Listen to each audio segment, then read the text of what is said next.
Ինչ սպասել այսօրվա առերեսումից եւ արդյոք պետք է ակնկալիքներ ունենալ նաեւ այսօր ներքին գործերի նախարարի կողմից հնչեցված արձագանքի համատեքստում, որ ինչպես է գնահատում նաեւ այդ արձագանքը։ Ներքին գործերի նախարարի կողմից այսօր հնչածը առնվազն մտահոգիչ է այն առումով, որ ըստ էության, եթե ամբողջության մեջ ենք նայում իր տված կամ ինչպես ինքն է բնութագրում բարձրաձայն մտածելը, տպավորություն է ստեղծվում, որ ամենաբարձր մակարդակով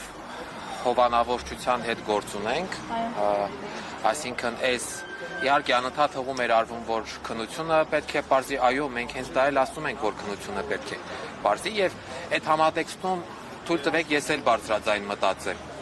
Եթե միջազգային ստանդարտներն ասում են, որ նման դեպքերը, խոշտանգման հետ կապված դեպքերը պետք է անհապաղ քննության առարկա դառնան, եթե միջազգային ստանդարտներն ասում են, որ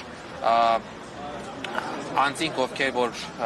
առերևույթ իրականացրել են այդ խոշտանգումը, պետք է նրանց պաշտոնավարումը կասեցվի, նրանք պետք է հեռացվեն այդ լիազորությունների կատարումից, ինչու միջև այժմ դա չի կատարվել, ինչու դատաբժշկական փորձաքննությունը իրականացվել է դեպքից 3 օր անց, այսինքն հիմա թույլ տվեք ես էլ եմ բարձրաձայն մտածում եւ իմ այս բարձրաձայն մտածելը գալիս է ապացուցելու այն ամեն ինչը, որ այո, կա որոշակի հովանավորություն եւ կարծես թե փորձ է արվում ծածկադմփոց անելու այս արատավոր երևույթը։ Մի բանում եմ համաձայն, այսպես ասած, ներքին գործերի նախարարի հնչեցրած մտքերից, սկզբունքային համաձայն եմ, որ խոշտանգումը խոշտանգում է, անկախ նրանից թե դա տեղի ունեցել արցախցի երիտասարդի նկատմամբ, թե տեղի ունեցել ցանկացած այլ անձի նկատմամբ եւ պետք է պատշաճ քննության առնվի։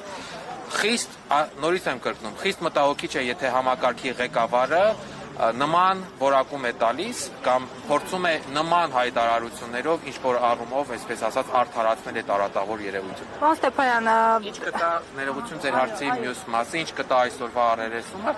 մեր ակնկալիքը առնվազն նա է եւ բազմիցս դրա մասին խոսել ենք, որ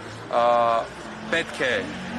կոնկրետ այդ ոստիկանները, որոնք այս պահին արդեն իդենտիֆիկացված են, նրանց պաշտոնավարումը, այսինքն նրանք դա կասեցվի նրանց պաշտոնավարումը եւ ընթանա արդար նախաքննություն։ Ստեփանյան, ոստիկաններն նաև կարող են հրաժարվել առերեսումից, ինչ եք կարծում այդ դեպքում ինչ կլինի այսինքն։ Իսկ ինչ եք կարծում, հրաժարվել է ինչ-որ բանի մասին հուշում է, թե չէ։ Ես կարծում եմ, որ հրաժարվել է եւ չհամագործակցելը, որ հանրային հնչեղություն ստացած այս կարևոր գործը արդար նախաքննության ենթարկվի, արդեն իսկ խոսում է նրա մասին, որ ինչ-որ բան ունեն թաքցնելու կամ ինչ-որ բանից խուսափում են։ Ես այդպես եմ գնահատում։ Շնորհակալ ենք։